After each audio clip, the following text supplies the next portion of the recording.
Good morning. I've made some really good progress on my sketchbook over the last couple of days.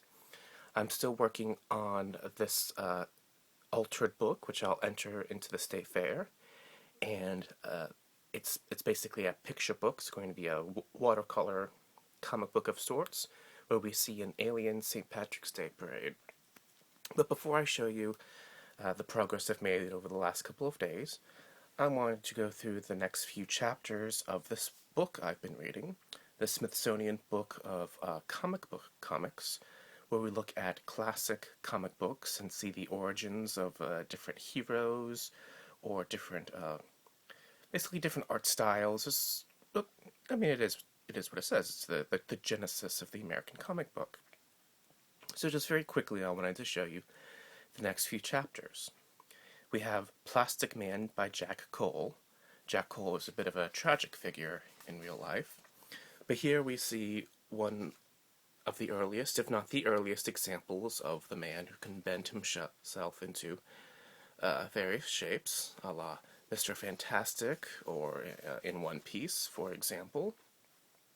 Now, something that I find interesting in these early adventures is just how whimsical they can be, how kind of delightfully silly, and then that, of course, was for the audience at the time. This was definitely intended for younger readers, although, as I point out many times, these comics are actually very literate, perhaps more literate than popular culture aimed at children today. Well, maybe no perhaps about it. One detriment to this type of storytelling is that it is very compact. For instance, we have this character Woozy here, and then he's falling off a cliff or something like that. And that should be several panels over a page, if not a couple of pages, so that we get the impact of the falling and the rocks and things like that. But this particular comic adheres to a very strict structure. Okay, here's a good example. So Mr. Plastic hits this guy, and then we are supposed to understand in this panel that a tree grows up completely and then hits Mr. Plastic hits it, and then we have a whole earthquake. But instead, we should have maybe Mr. Plastic is fighting. Maybe we have some smaller panels that show a tree growing, and then you turn the page, and then he would hit the tree, and then anyway, I'm not trying to criticize this comic. It's a different art style. It's a different storytelling style. I just wish there were more panels to stretch out the story. Captain Marvel has had an interesting history. I won't go into it now. I think many of us are familiar with the word Shazam. That's survived in the American lexicon. I wonder if Shazam is related to Shazbot, as Mork says. Anyway, Captain Marvel is a hero similar to Superman, but he's not quite the same, because he is a boy who says the magic word and then has adventures. That we have a tame talking tiger, we have a mad scientist, and this is crazy fun. We have rocket ships, we have another dimension, we have a ghost, we have robots. It's very whimsical. It's crazy. They discover new elements, Shazanium, for instance. I mean, look at this with the robot clones essentially, and then the evil guy becomes the king of the universe. It's a lot of fun. It's a lot of fun. It's very hectic and fun. Now, I was not familiar with Powerhouse Pepper until this book. That's by Basil Wolvington. But this reminds me quite a bit of the Popeye comics. This is 1942, and the Popeye comics were around the turn of the century, maybe 1920s, 1910s. I'd have to look that up by a Siegel.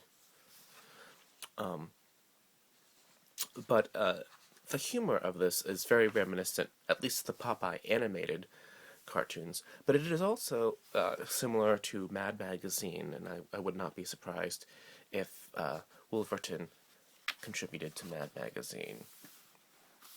So here we have basically a Bluto character who has to get beat up by the good guy in the Wild West. Okay, we're going to conclude with George Carlson. I was also not quite familiar with his work. Carlson did, how can I describe this? Kind of a fairy tale nonsense stories, sort of a cross between Dr. Seuss and Alice in Wonderland. And the drawing style does remind me of Seuss. Perhaps he was an influence on Seuss. I didn't see any rhyming, but there's definitely wordplay, or at least wordplay of a sort. Anyway, I can't really describe a definite story or even definite characters. It's a little bit like the Jabberwocky in that someone does something to someone.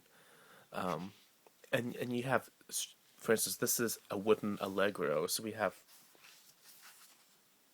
interesting turns of phrase and even a conlang there. But it's definitely worth looking at, and it's really something that doesn't exist anymore. When I was younger, there were definitely children's magazines, and they had children's comics in them, but I don't see them anymore. Maybe they still exist in dentist's office, but I would rather have children read and imagine with this than with the very bland television that we have today. We don't need any of that. Alright, next time we'll talk about Little Lulu. Little Lulu is kind of a fascinating phenomenon. But anyway, let's look at the sketchbook. I believe the last page I showed you was I was penciling in the missile, and this is something that I saw at the real St. Patrick's Day parade a couple of months ago, where some old gentlemen were riding a World War II missile. In this case, I have aliens, and they're playing instruments and their bubbles and things. Then we have pipers.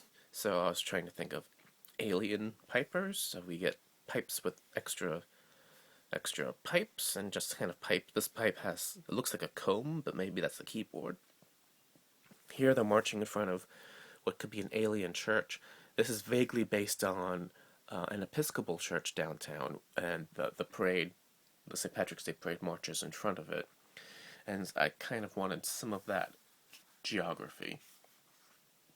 And this page just got crazy because I didn't know what to do with alien pipers.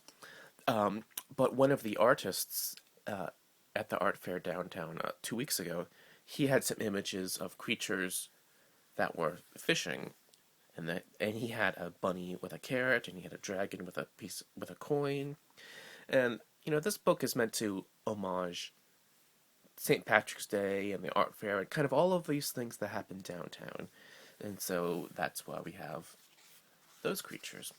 And then we have here walking bagpipes. Those bagpipes are alive, and it's just sort of a crazy idea I had where bagpipes live. And then we have some dancing aliens. Then I wanted to draw kind of dancing girls on the parade, and so I had to think about what would alien dancing girls look like, and so we have different kind of shapes.